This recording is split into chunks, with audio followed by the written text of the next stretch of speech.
The average lifespan of an American is 80 years.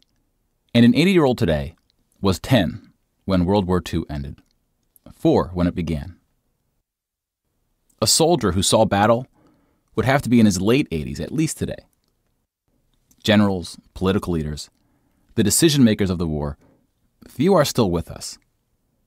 And over the past few decades, we've seen authors and filmmakers rush to capture stories from survivors before this connection of memory is lost.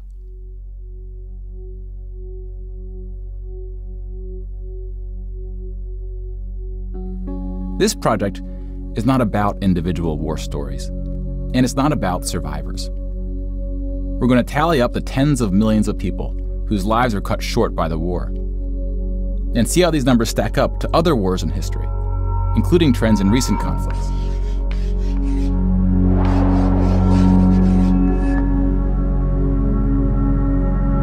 We'll be counting soldiers and civilians separately. Each of these figures represents 1,000 people who died. Civilians were of all walks of life, whereas military deaths were almost entirely men. The average age was about 23. In most battles, for every 1,000 soldiers killed, there are more than 1,000 who were injured. The word casualty can be confusing because in military speak, it often includes both deaths and injuries, and anything else that takes a soldier out of service. Here, we're just counting the deaths, and we'll begin with American soldiers.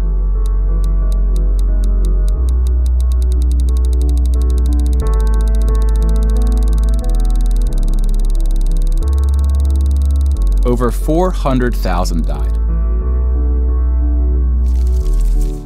Most of the deaths occurred in the European theater, fighting the Nazis. And about a quarter were in the Pacific, fighting the Japanese. When you put them on the timeline, you see that casualties were the heaviest at the end of the war. The war began on September 1st, 1939. But the US wasn't willing to join the fight until Pearl Harbor, 2 years in. The deaths increased drastically on D-Day, when the Allies invaded Normandy. One of the most tragic moments of the war was on D-Day at Omaha Beach, where 2,500 Americans fell. So about the same number of US soldiers died on this single beach landing as the entire 13 years of the recent war in Afghanistan. The bloodiest battle in the Pacific was Okinawa, which lasted 82 days, during which 12,500 Americans died. About 5,000 of these deaths were at sea from kamikaze attacks. Now let's look at some other countries, starting with Europe.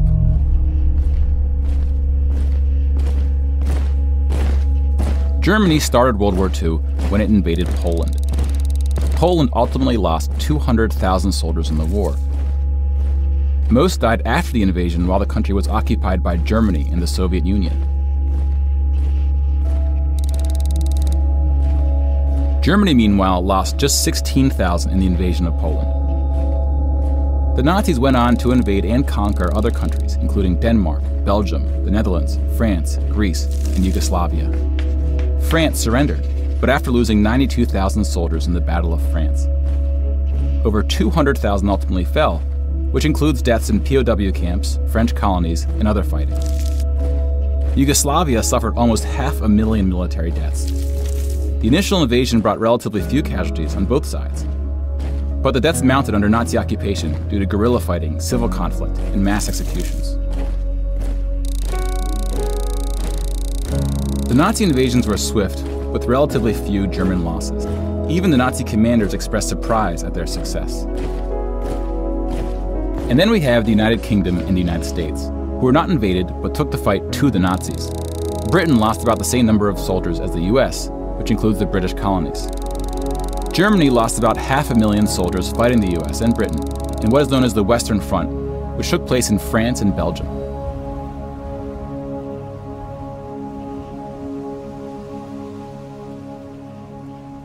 But most Nazi soldiers died in the Eastern Front, Germany's unsuccessful invasion of the Soviet Union. The numbers are staggering. The most famous battle of the Eastern Front, and perhaps the turning point of the European war, was Stalingrad. The German 6th Army successfully took Stalingrad, but then got surrounded by the Soviets and cut off from food and ammunition. 500,000 Nazis would ultimately die in Stalingrad. Another 100,000 were taken prisoner, of which 6,000 would ever return. POWs had a low survival rate throughout World War II, and it was particularly grim in the East. When you include these POWs, roughly the same number of Germans died in Stalingrad as all the Western Front fighting against France, the UK, and the US. And though Stalingrad was a victory for the Soviets, they suffered almost twice as many losses as Germany.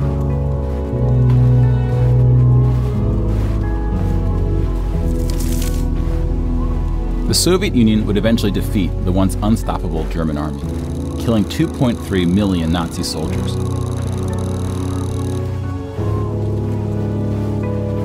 But winning the war came at a cost.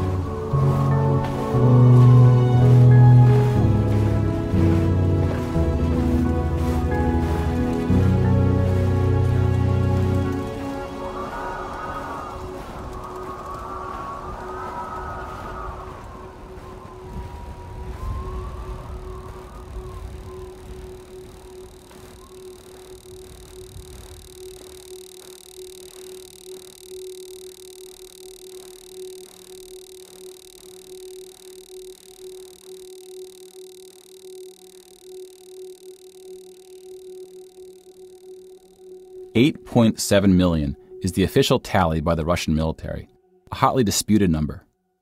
Some studies have calculated as many as 14 million dead.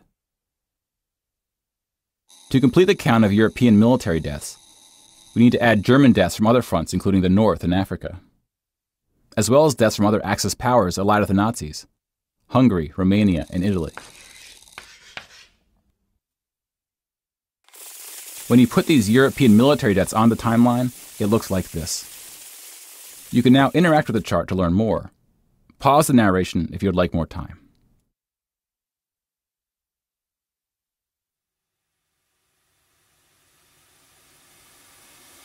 And now we switch to civilian deaths in Europe.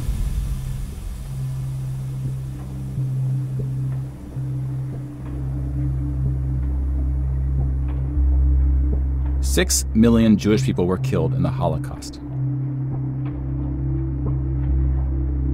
If you separate this by country, you see that about half, 2.7 million, were Polish.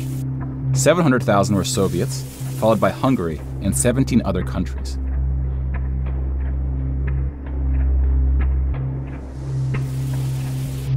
Broken down another way, about half of the 6 million were killed in the concentration camps. Over 1 million died in Auschwitz. Most were killed in the gas chambers. Others died from starvation, exhaustion, disease, and other forms of execution. The second most deadly camp was Treblinka, which was exclusively an extermination camp, set up to look like a train station. Mobile killing groups killed 1.4 million Jews.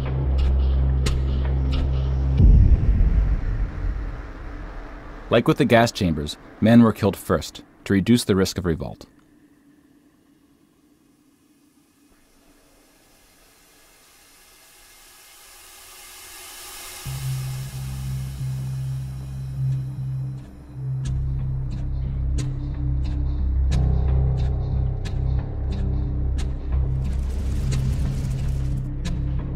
The Holocaust also includes non-Jewish deaths. Between 130,000 to 500,000 Roma, then called Gypsies, were killed. The numbers are disputed. About 250,000 people with disabilities were killed. Homosexuals, Catholics, and other groups were also exterminated, but their numbers were relatively small.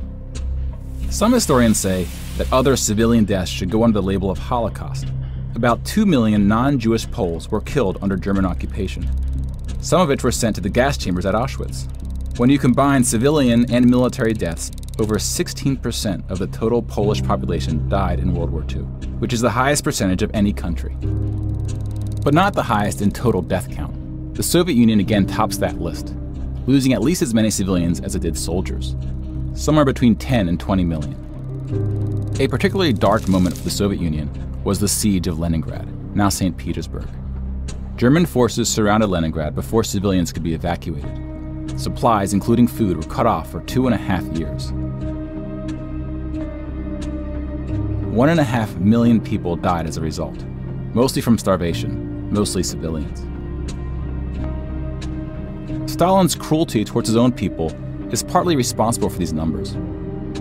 He often didn't allow civilians to evacuate from cities, thinking it would cause the soldiers protecting them to fight harder. About 1 million Soviets died in Stalin's own labor camps, called the Gulag. Just about every country suffered civilian losses, especially countries who were invaded. While many died as a result of so-called collateral damage, the biggest numbers occurred when it was no accident. Civilians were exterminated, purposely fired upon or bombed, used as human shields, or intentionally deprived of food. The intentional killing of civilians was done by most warring parties, including the United Kingdom and the United States. The United Kingdom was spared of a land invasion, but still lost 60,000 civilians, largely from German air raids or blitzes, often directed at civilian population centers. The UK did the same to German cities at a much greater magnitude, causing about 10 times the number of deaths. But most German civilian deaths came from the ground at the late stage of the war. When the Nazi regime collapsed, civilians living in occupied regions had to desperately flee from the advancing Soviet army. Rapes were widespread, and death estimates ranged from 600,000 to 3 million.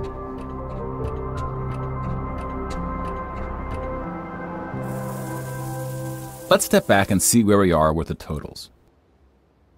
We just counted about 20 million civilian deaths in Europe. If you add this to the European military deaths we already covered, it brings us to over 40 million. Then we have the Asian theater. Here we see the vast majority of military deaths in Asia came from China and Japan. On the civilian side, about 6 million deaths from China, Indonesia, Korea, Indochina, and the Philippines can be attributed to Japanese war crimes, which are sometimes compared to the Nazi atrocities due to the sheer scale of the cruelty. China had the second highest death count after the Soviet Union. And like the Soviets, the Chinese government demonstrated a stunning willingness to sacrifice its own people. Chinese nationalists opened the dike at the Yellow River, hoping the flood would halt the Japanese advance. 500,000 Chinese civilians or more were killed, which is 2 or 3 times the number who died in all countries in the 2004 Asian tsunamis. But the invasion of China only cost Japan 200,000 soldiers. Most were killed fighting the US and allies in the Pacific War.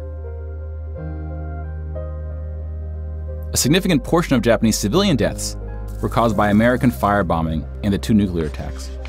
Contrary to official US statements, these airstrikes were directed at civilian populations, not military targets. When you add all the deaths outside Europe, it brings us to a grand total of 70 million for the war, give or take depending on who's counting and what civilian deaths get included. More people died in World War II than in any other war in history. For comparison, here are 20 or so of the very worst wars and atrocities we have on record.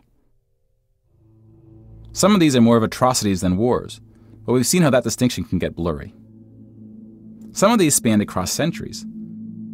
World War II had the highest body count, and it all happened in just 6 years. The world's population has grown significantly since the earliest atrocities on this list. If you want to compare them in terms of what percentage of the world died, we can adjust the chart to look like this. This rough approximation tells us there may have been more devastating wars before World War II, proportionally speaking.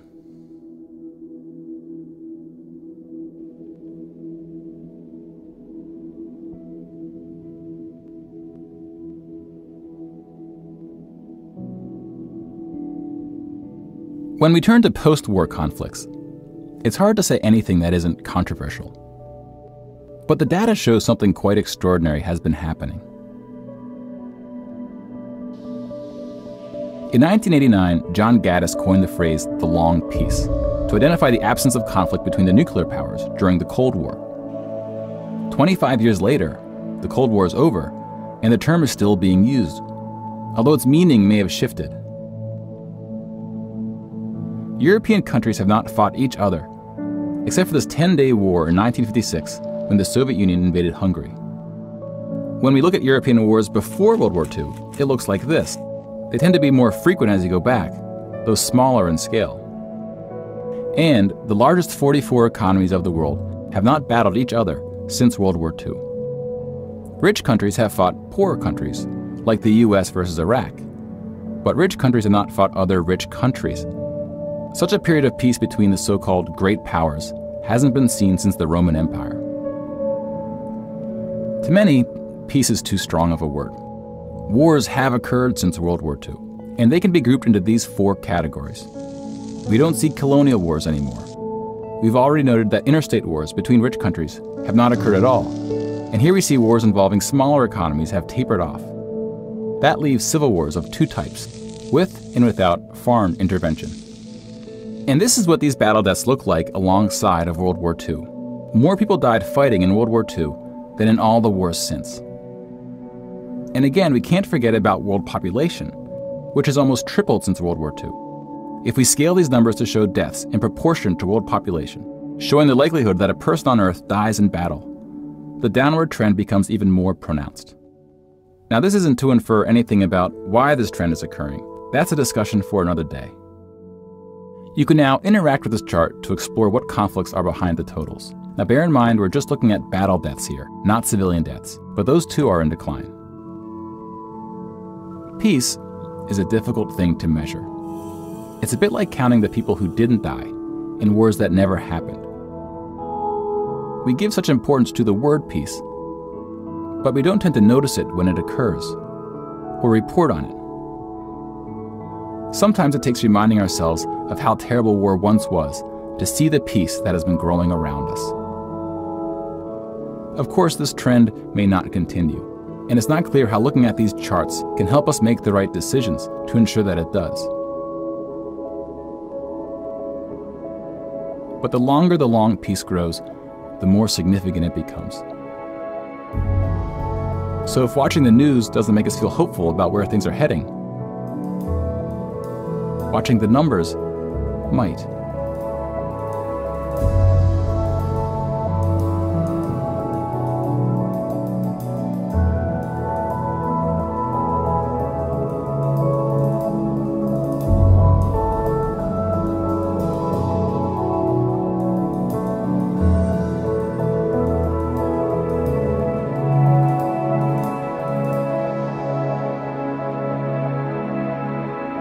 If you would like to support this project and encourage new episodes, please follow us using one of the options below, and consider paying the suggested ticket price for today's show. Thank you very much.